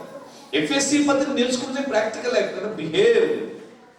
అందులో ఒక విషయం ఏంటంటే మన ఫుడ్ విషయంలో కంట్రోల్గా దేవునికి ఇష్టమైన ఫుడ్ తినడం, దేవునికి నచ్చినటువంటి ఆహార పదార్థాలు మనం ఎంచుకోవడం, ఇది ప్రాక్టికల్ క్రిస్టియన్ లైఫ్లో ఒక భాగం. దానియేలు అందుకే దేవునికి ప్రియుడయ్యాడు. 10 daysలో శాకాహారం తింటేనంట బ్యూటీ పార్లర్కి వెళ్లకుండా గ్లో వచ్చేసిందంట ఆయన ఫేస్. ఇవన్నీ ఎవరు చెప్తారు? డానియేల్ చెప్తున్నారు. డానియేల్ మొదటి అధ్యాయంలో. రెండవది డానియేల్ లైఫ్లో మనం నేర్చుకున్న రెండవ పాఠం ఏంటంటే, దానియేలుకి ఏదైనా ఒక అవసరత ఉందనుకోండి, ఒక కష్టం వచ్చిందనుకోండి, ఏదైనా ఇబ్బంది వచ్చిందనుకోండి, ఆ కష్టం వచ్చినప్పుడు తను ఎవరితో షేర్ చేసుకునేవాడు ఆ కష్టాన్ని? ఆయనకు ఫ్రెండ్స్ ఉన్నారు. ఆ ఫ్రెండ్స్ షడ్రక్, మెషకు. కానీ ఆ ఫ్రెండ్స్ ఎటువంటి ఫ్రెండ్స్ తెలుసా? ప్రార్థన చేసే ఫ్రెండ్స్. దేవునికి ప్రియుడవడానికి డానియేల్ నుంచి మనం నేర్చుకునే మరొక పాఠం ఏంటంటే, he had a praying friends. ఆయనకు ప్రార్థించే స్నేహితులు ఉన్నారు. మనకి బాధలు వచ్చినప్పుడు, కష్టాలు వచ్చినప్పుడు, ఈ ఇబ్బందులు వచ్చినప్పుడు మనం కొంతమందితో షేర్ చేసుకుంటాం మన విషయాన్ని. కానీ షేర్ చేసుకుంటే ఏం జరుగుతుంది? వారికి చెప్తే ఆ గంట వారితో మాట్లాడడం పావు గంట తర్వాత మన ప్రాబ్లం ఇంకెక్కువైపోతుంది. నేను ముందే చెప్పాను కదా, నాకు లాస్ట్ ఇయర్ సిక్ అయినప్పుడు, కోవిడ్ వచ్చినప్పుడు నేను ఎక్కువ మంది ఆ విషయం షేర్ చేసుకున్నాను. ఎందుకో నాకు పరిశుద్ధాత్మ దేవుడు పాస్టర్ రాజన్న గారు మాత్రమే జ్ఞాపకం చేశారు. నేను పాస్టర్ రాజన్న గారికి మాత్రమే షేర్ చేశాను. సార్ పాస్టర్ గారు, I detected positive, please continue to pray. ఎక్కువ మంది నేను చెప్పాలనుకోలేదు, ఎక్కువ మంది నేను చెప్పలేదు కూడా. ఆ తర్వాత ఇంకా క్యూర్ అవుతున్న దగ్గరలో మాత్రమే ఒకరిద్దరు తెలుసు. పాస్టర్ జార్జ్ బుష్ గారు ఒకరికి, మన పాస్టర్ గారు రాజన్న పాస్టర్. ఎందుకంటే నా హృదయంలో, నా ఆత్మలో తెలుసు, నాకు యథార్థంగా ప్రార్థించే దైవ సేవకులు పాస్టర్ రాజన్న గారిని. ఎందుకు అందరికీ చెప్పలేమంటే తెలుసండి, నా విషయంలో కాదు కానీ మరొకరి విషయంలో కోవిడ్ గురించి మాట్లాడుతుంటే ఒకరు నాతో పరామర్శిస్తూ పలకరిస్తూ ఆ విషయం డిస్కస్ చేస్తూ చెప్పిన మాట ఏంటి తెలుసా? సాచురేషన్ 98/96 అలా ఉంటుందండి, సాచురేషన్ బాగానే ఉంటుంది అని చెప్తే ఒక ఆయన దాన్ని విని, ఈ మధ్య సాచురేషన్ బాగుంటుందంట కానీ సాచురేషన్ బాగున్న వాళ్ళు కూడా బ్రెయిన్ కొట్టేస్తున్నాడు భయపెట్టేసారు కోవిడ్ పేషెంట్ ఒక ఆయన. మీకు అర్థమైందా? సాచురేషన్ బాగుంటుందని ఆయన చెప్తే ఆయన అన్నమాట, సాచురేషన్ మధ్య బాగుంటుందంటే సాచురేషన్ బాగున్నా కానీ, ఆక్సిజన్ లెవెల్స్ బాగున్నా కానీ బ్రెయిన్ కొట్టేస్తున్నట్టు ఎలా కొట్టేస్తుందంటే నిజంగా కోవిడ్ పేషెంట్ ఎంత డల్ అయిపోయాడు, 3 రోజులు ఆ మాటకు డల్ అయిపోయాడు ఆయన. అంటే మనకి ఏ ఫ్రెండ్స్ కావాలో తెలుసండి. షడ్రక్, మెషక్, అబేద్నెగోలు అనే ఒక మంచి ప్రార్థనా బృందం మనకు కావాలి. ఆమేన్. ఒక అవసరం రాగానే you have to share that need to a friend who can pray along with you. నీతో కలిసి మోకరించగలిగిన స్నేహితుడు మనకు కావాలి. నీతో కలిసి మోకరించగలిగిన ప్రార్థించే కుటుంబం, అటువంటి వారినే స్నేహితులు కలిగిన కుటుంబం దానియేలు కుటుంబం. ఇక మూడోదిగా రాత్రి నేను చెప్పాను, దానియేలు సింహాల బోన్లోకి వెళ్ళవలసి వచ్చినా కానీ దానియేలుకు ప్రార్థన అంటే నిండు మోకాళ్ళేసి యెరూషలేము వైపు చేతులెత్తి ప్రార్థన చేయడమే దానియేలు యొక్క అనుభవం. అందుకని దానియేలు దేవునికి ఏమయ్యాడు తెలుసా? గట్టిగా చెప్పడం. మనం కూడా ఎలా ఉండాలి? మొదటి అధ్యాయంలో బిడ్డలం, కానీ 5వ అధ్యాయానికి వచ్చినప్పటికీ మనము దేవునికి ప్రియులైన పిల్లలు మాత్రమే కాదంట. 2వ వాక్యం చదువుతాం ఇప్పుడు, 2nd verse. ఎలా ఉండటకు? yes, Parimala వాసనగా ఉండటకు. Praise the Lord. మొదటిగా ఎలా ఉండాలని పిలుచుకున్నాడు దేవుడు మనలను? ప్రియులైన పిల్లలు. రెండవది 5వ అధ్యాయంలో 2వ మాట ఏంటంటే, నీవు దేవుని యొక్క పరిమళ వాసన. యేసయ్య నమ్మిన బిడ్డలు ఉంటే అక్కడ పెర్ఫ్యూమ్ అక్కర్లేదట. ఆమేన్, ఆమేన్. ఎఫెసీ పత్రికలో పౌలు స్పష్టంగా చెప్తున్నాడు, సంగమా మనం ఆ స్థాయికి ఎదగాలి. ఏ స్థాయికి ఎదగాలంటే నీవెక్కడుంటే అక్కడ క్రీస్తు యొక్క పరిమళ వాసనగా ఉండుటకు దేవుడు మన కొరకు తను తాను అప్పగించుకున్నాడు. ఒకటి, మన దేవుని యొక్క ప్రియమైన. రెండు, మన దేవునికి ఎవరో చెప్పండి, సమాజానికి మనం ఎలా ఉంటామో చెప్పండి. పరలోకపు స్ప్రే మనమే. లండన్ స్ప్రే తెలుసు, అమెరికన్ స్ప్రే తెలుసు, సింగపూర్ స్ప్రే వచ్చి మనకు, గల్ఫ్ స్ప్రేలు వచ్చాయి, ఇంకా చాలా చాలా స్ప్రేలు మన ఇంట్లో ఉంటాయి. కానీ గ్రామానికి ఏ స్ప్రే కావాలి? పరలోకపు స్ప్రే. ఎవరు పరలోకపు స్ప్రే చెప్పాలండి? ఎవరు పరలోకపు స్ప్రే? మనం. Praise the Lord. మనం పరలోకపు పరిమళ వాసన. పరలోకపు పరిమళ వాసన ఉంటే ఏ దుర్వాసన వెళ్ళిపోతుంది. ఏ దుర్వాసన? స్ప్రే ఎందుకు కొడతామండి? స్ప్రే యాక్చువల్లీ దేని కొరకు మనం స్ప్రే చేస్తామంటే మన కోసం కాదు, మనం పక్కన వాళ్ళు మనం భరించడం కోసం మనం స్ప్రే చేస్తాం. అంతే కదండి. అసలు ఆ స్వెట్టింగ్ అంతా కూడా బాగా రాకుండా ఆ మొత్తం స్ప్రే. ఇప్పుడు మనం పరలోక పరిమళ వాసనగా ఉంటే ఏ కంపు, ఏ దుర్వాసన బయటకు వెళ్ళిపోవాలో బయటకు వెళ్ళిపోతుందో కింద నుంచి గమనిస్తాడు ఆయన. 3వ వాక్యం, మీలో ఏం చెప్పండి? జారత్వం. వివాహమైన తరువాత అక్రమ సంబంధాలు. వివాహమైన తరువాత భార్య ఉండగా మరొక స్త్రీతో అక్రమ సంబంధం జీవించడం, ఇల్లీగల్ కాంటాక్ట్, ఇల్లీగల్ రిలేషన్, అక్రమ సంబంధం, అది జాగ్రత్త. వివాహమైన వారు చేస్తున్న పాపం. ఇది ఎఫెసీ సంఘానికి రాస్తున్న మాట, బయట వారు చెప్పే మాటలు కాదండి. పరిమళ వాసనగా ఉండవలసిన వారు, ప్రియమైన దేవుని బిడ్డగా ఉండవలసిన వారు ఈ మధ్యాహ్నం మనం అందరం చెక్ చేసుకోవాలి. ఈ జారత్వము కానీ మనలో ఉంటే మనం దేవుని ఉగ్రతకు గురవుతాం. అసలు మనం సంఘం కూడా కాదు. జారత్వం భయంకరంగా నేడు అది పాపము కాదా అన్నట్టు సిగ్గుపడాల్సిన విషయం. ఉన్నత విలువలు, ఉత్తమమైన సంస్కృతి కలిగిన మన భారతదేశంలో ఇప్పటి వరకు ప్రపంచంలోనే ఇక ఉన్నత పరిస్థితిలో ఉన్నటువంటి మన భారతదేశంలో ఈవెన్ మన సుప్రీంకోర్టు సహితం ఈ విషయాల్లో సడలింపు జరిగిపోతుందంటే సమాజం ఎంత భ్రష్టత్వానికి వెళ్ళిపోతుందో. మన కోర్టులు చెప్తున్నాయి, ఈ సడలింపులు చేస్తున్నాయి. ఇష్టపూర్వకంగా ఎవరైనా ఎలాగైనా జీవించవచ్చు అనేటువంటి పాశ్చాత్య ధోరణి ప్రభావం మన దేశంలో పడిపోతుంది. కానీ బైబిల్ ఏం చెప్తే జాగ్రత్తము చేయువాడు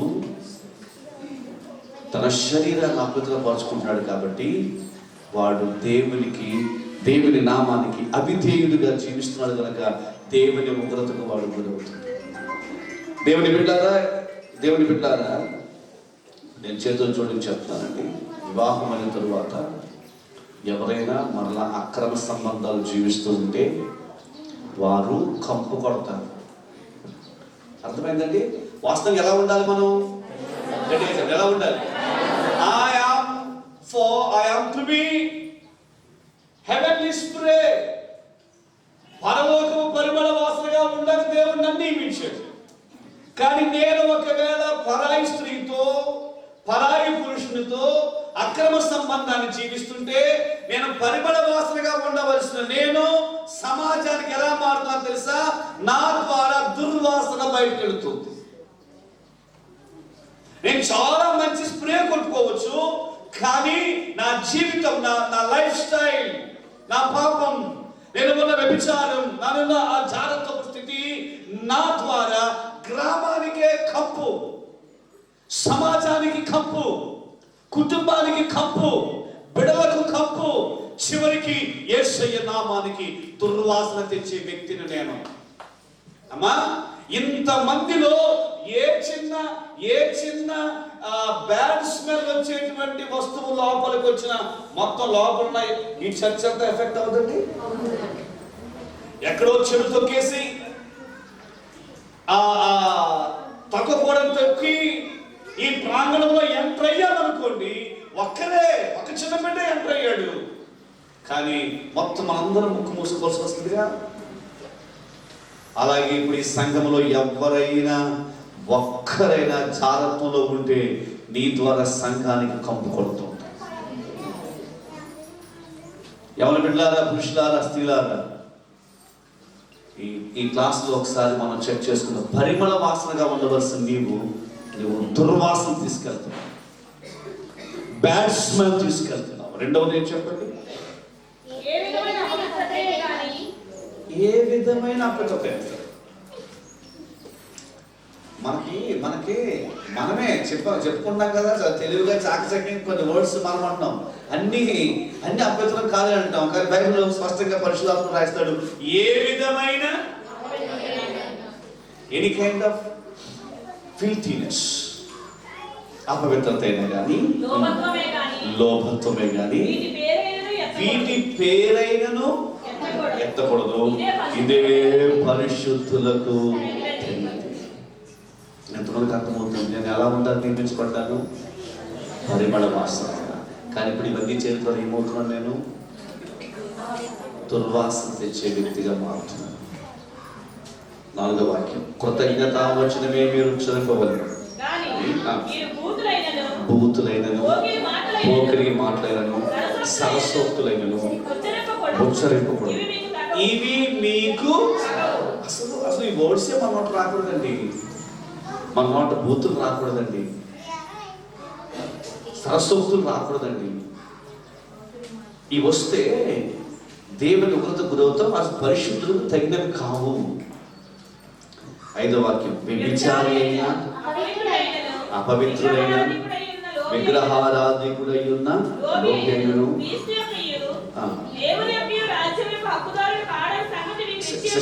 సిస్టర్ ఆ వర్డ్ మనలో గట్టిగా చదవడం వింటారు. క్రీస్తు యొక్కయు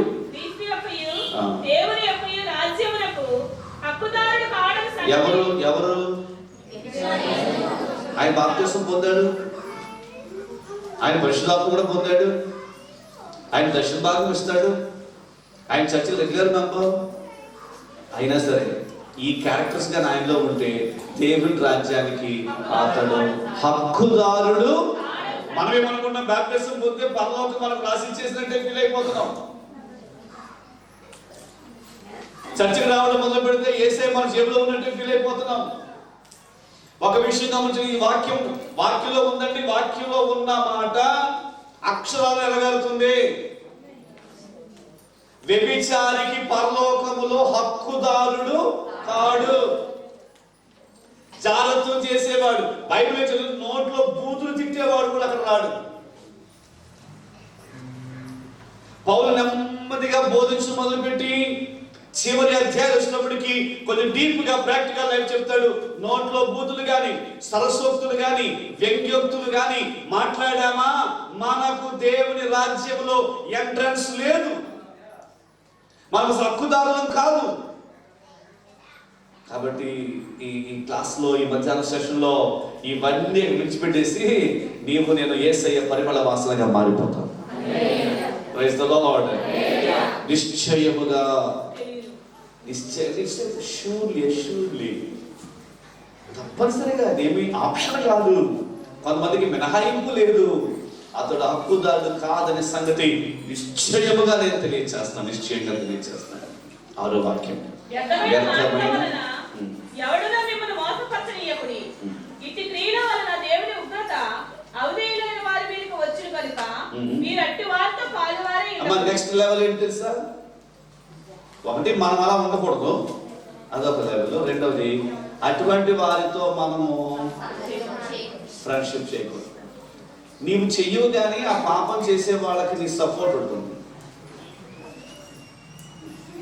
నువ్వు త్రాగవు, యు డోంట్ డ్రింక్, కానీ మీ ఇంట్లో ఆ ఫంక్షన్ అన్నప్పుడు త్రాగుబోతే ఆయన మీ మామయ్య ఆయన వచ్చినప్పుడు మాత్రానికి మంచి బాటిల్ ఏర్పాటు చేస్తాం, ఆయన కొంచెం హ్యాపీ అవుతాడు. పాలివారై ఉన్నప్పుడు వారితో ఫ్రెండ్షిప్ చేయొద్దు, వారితో సాంగత్యం చేయొద్దు. ఇవి ఖచ్చితమైన మాట్లాడండి. బైబిల్లో ఉన్నట్టు చదువుకోవడం మొదలుపెట్టి ఆ చదివిన దాన్ని పాటించడం మొదలు పెడితే తప్ప పరలోక రాజ్యం మనకు ఉండదు. స్పష్టంగా దేవుడు చెప్తున్నాడు, ఇవి చేయువాడు దేవుని రాజ్యం యొక్కయు క్రీస్తు యొక్కయు రాజ్యానికి హక్కుదారుడు కాడన్న సంగతి మీతో నిశ్చయముగా. అమ్మా, ఈ రోజుల్లో మనం భక్తిని భక్తులతో పోల్చుకుంటున్నాం. భక్తిని భక్తులతో పోల్చుకుంటున్నాం. ఆయన పెద్ద ఆయనండి, పెద్ద పాస్టర్ గారండి, ఆయన డ్రింక్ చేస్తున్నారు కదండి. ఆయన పెద్ద బోధకుడండి, కానీ ఆయన సోన్సో ట్రాప్లో పాపంలో ఉన్నాడు కదండి అని మనం వారిని వీరిని చూసి మన భక్తిని మనం కోల్పోతున్నాం. ఇక్కడ బైబిల్లో ఎవరికి మినహాయింపు లేదు. ఎవరిని చూసి నువ్వు భక్తి చేయకు. నీ భక్తికి ప్రామాణికము దేవుని వాక్యం అయి ఉండాలంతే. ఓన్లీ వర్డ్ ఆఫ్ గాడ్, దేవుని వాక్యం, దేవుని వాక్యం. గనుక మీరు అట్టి వారితో అస్సలు జాయిన్ అవ్వకండి, అస్సలు జాయిన్ అవ్వకండి. ఆమేన్, ఆమేన్, హల్లెలూయా. జాయిన్ అవ్వకండి, వారితో షేక్ హ్యాండ్ ఇవ్వకండి. యోహాన్ గారి భాషలో అయితే అసలు డోంట్ గివ్ దెమ్, అసలు షేక్ హ్యాండ్ ఇవ్వదు, శుభమని చెప్పండి. 8వ వాక్యంలో మీరు పూర్వమందు చీకటి అయి ఉన్నారు, ఇప్పుడైతే ప్రభువునందు వెలుగై ఉన్నారు. వెలుగు అంటే ఎలా ఉంటుంది? మన చుట్టూ లైటింగ్ కట్టుకోవడమా? వెలుగు అంటే వెలుగు ఫలం మంచితనం, నీతి, సత్యం. 10వ వాక్యం సందర్భం కలిపి చూద్దామండి. ప్రభువునకు ఏది ప్రీతికరమో దాన్ని పరీక్షించు, వెలుగు సంపూర్ణమని నిష్ఫలమైన అంధకారములో పాలువారై ఉండగా వాటిని ఖండించుడి. దయచేసి గమనించండి, దేవుని బిడ్డల లక్షణం. నెక్స్ట్ లైన్, 1 పాపం చేయొద్దు. సిస్టర్, పాపం చేయొద్దు. 2 అలా పాపం చేసే వారితో సాంగత్యం చేయొద్దు, పాలివారి ఉండొద్దు. 3 అట్టి వారిని ఏం చేయమంటున్నాడు? గట్టిగా చెప్పాలి. ఎంతమంది 3 అనుభవాలు గుండా వస్తారు? వారు దేవుని ప్రియులైన పిల్లలండి. ప్రియులైన పిల్లలు హెడ్డింగ్ 5వ అధ్యాయం అంతా కూడా దాని వివరణ. ఎవరు దేవునికి పిల్లలంటే పాపం చేయకూడదు, చేసేవారితో కలవకూడదు. 3 చేసేవారిని. మనం ఏమనుకుంటాం? మనకెందుకులేండి అని ఈ నిష్ఫలమైన అంధకార క్రియలో ఉన్న వారిని మనం ఏం చేస్తామంటే తెలిసి కూడా వారిని మనం ఖండించక ఉండిపోతున్నాం. అలా ఖండించిన ఒక భక్తుడు ఉన్నాడు బైబిల్లో. ఆయన పేరు బాప్తిస్మం ఇచ్చు యోహాను. బాప్తిస్మం ఇచ్చి యోహాను ఏం చేశాడండి? ఆ దేశంలో ఒక రాజుగారు లేకపోతే గవర్నర్ హేరోదు తన తమ్ముడైన ఫిలిప్పు భార్యను తీసుకుని తన రాజభవనానికి వచ్చేసాడు. ఆమె కుమార్తెతో, తమ్ముడికి పుట్టిన కుమార్తెతో తమ్ముడు యొక్క భార్యను తీసుకుని తన రాజభవనానికి వచ్చేసాడు. నేను అనుకుంటున్నాను, వచ్చింది గవర్నర్ కదండి, గవర్నర్ కదా, ప్రధాన యాజక అమ్మ కైప వాళ్ళు వచ్చి వివాహ ప్రమాణాలు చేయించి ప్రార్థన చేసుకుంటారు వీళ్ళిద్దరికి. ఎవరిద్దరికి? హేరోదుకినో హేరోదియాకు. పెద్ద దైగారు కదా అన్నయ్య కైపడు. ఇక శాస్త్రులు, పరిసయ్యులు, సద్దూకీలు వాళ్ళందరూ కూడా విందు పార్టీలో ఆల్ ద బెస్ట్ సార్ అని చెప్పి ఆయన్ని అభినందించుకుంటారు. కానీ ఆ పెద్ద రాజ్యంలో దేవునికి మహిమ. అరణ్యంలో నుంచి ఒక చిన్న యవనస్తుడైన యోహాను ముందుకొచ్చి బాప్తిస్మం ఇచ్చి యోహాను అన్నాడు, హేరోదు, నీవు చేసింది తప్పు. నీ యొక్క తమ్ముని భార్యను నీ ఇంటికి తెచ్చుకోవడం నువ్వు చేసినటువంటి అతిక్రమం, అనైతికమైన చర్య, హేయమైన చర్య. ఇది రాజులకు తగదు. వెంటనే ఆ మాటకు ఆయన తీసుకెళ్లి జైలు పాలు చేశారు.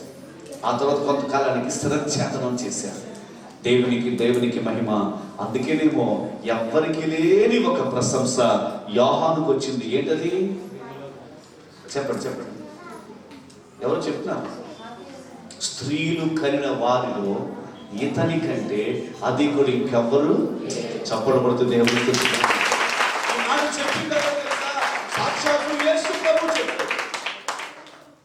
సాక్షాత్తు యేసు ప్రభు చెప్తున్నాడు, స్త్రీలు కనిన వారిలో యోహాను కంటే అధికుడు ఇంకెవ్వరు లేరు. గల కారణం, యోహాను పాపం చేయలేదు, పాపం చేసే వారితో కలవలేదు. 3 పాపం చేసిన వారిని ఖండించారు. ఈ 3 క్యారెక్టర్స్ దేవునికి ప్రియులైన బిడ్డల్లో ఉంటాయండి. Let's develop this divine characters in us. మనం ఈ దైవికమైన స్వభావాన్ని మనం సంతరించుకుందాం, డెవలప్ చేసుకుందాం, అభివృద్ధి చేసుకుందాం.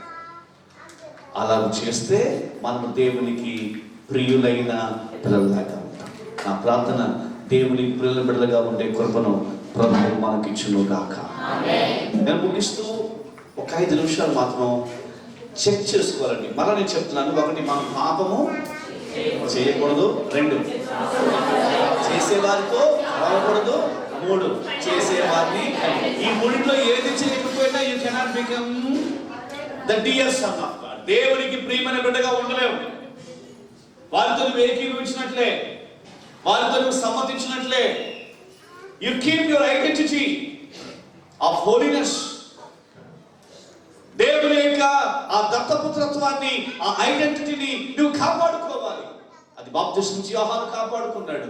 బైబిల్లో భక్తులు అలా కాపాడుకుంటూ వచ్చారు. మోకరించడం వీలుంటే మోకరించడం, లేక లేచిలబడడం.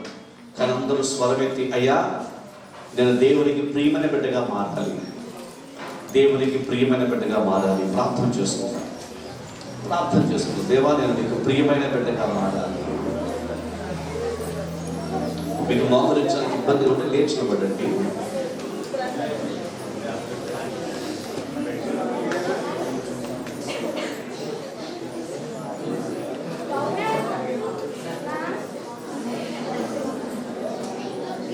God's dearly loving children.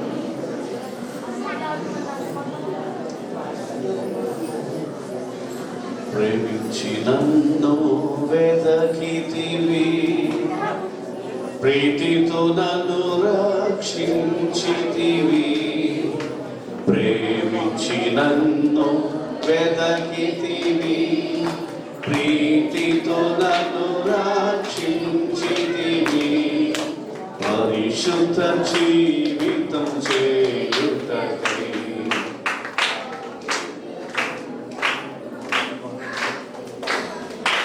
పరిశుద్ధ జీవితం చేయుటకై పాపిని నన్ను కరుణించితివి. హల్లెలూయా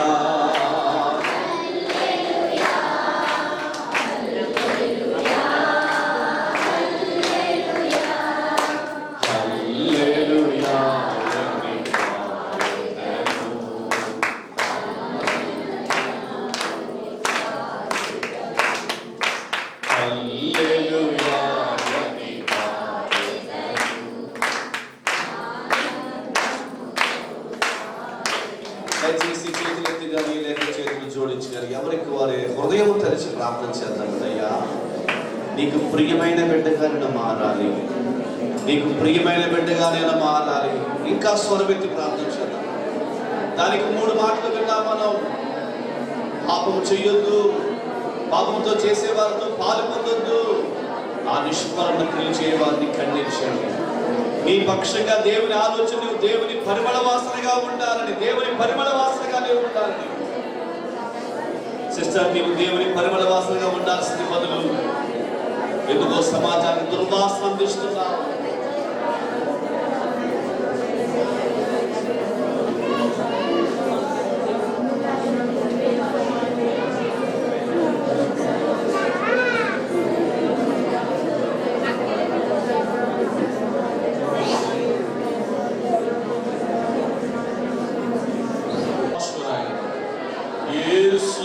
నేను మారిపోవాలి ప్రభువా, నాకు సహాయం చేయండి నాయనా. అందరూ కూడా కలిసి ప్రార్థన చేద్దామా. దేవుడు ఎంతో చక్కటి విషయాలు మనకు తెలియజేశాడు. ఎఫెసీయులకు రాసిన పత్రికలో 3 అధ్యాయాలు మొదట మనకి విశ్వాసాన్ని బోధిస్తే, మిగిలిన 3 అధ్యాయాలు మనం ఎలా మనం ఎలా ప్రవర్తించాలో మనకు నేర్పించింది కదా. దేవా, ఇక్కడ మమ్మల్ని బలపరచండి. ఇతరులకు దుర్వాసన ఇచ్చేవారు, సంఘంలో దుర్వాసన ఇచ్చేవారు, కుటుంబంలో దుర్వాసన ఇచ్చేవారుగా కాక పరిమళించే కృప అందరికీ దయచేయండి. దయగలిగిన మా తండ్రి, ప్రతి బిడ్డను మీరు దర్శించారు. ఇంకా నీ వాక్యం వెలుగులోనికి నడిపించండి, బలపరచండి. యేసు నామములో అడుగుతున్నాము తండ్రి. అందరూ కూర్చోండి పిల్లరా, అందరూ కూర్చోండి. ఎట్టి బస్సులు ఈవేళ అయ్యగారు మన దగ్గరే ఉన్నారు. చాలా అంత స్ట్రైన్ అవ్వకూడదు వాస్తవంగా, కానీ మనం ఈ కూడికలు పెట్టి వారు ఎంతో అయ్యగారు మనం ఎక్కువ డబ్బులు ఖరీదు చేస్తాం. అయినా కూడా అయ్యా మీరు ఇక్కడే ఉండండి అన్నాము. ఇప్పుడు వినండి, హలో చెప్పండి, ఒకరినొకరు చూడండి, ఒకరికొకరు చెప్పుకుంటున్నారు.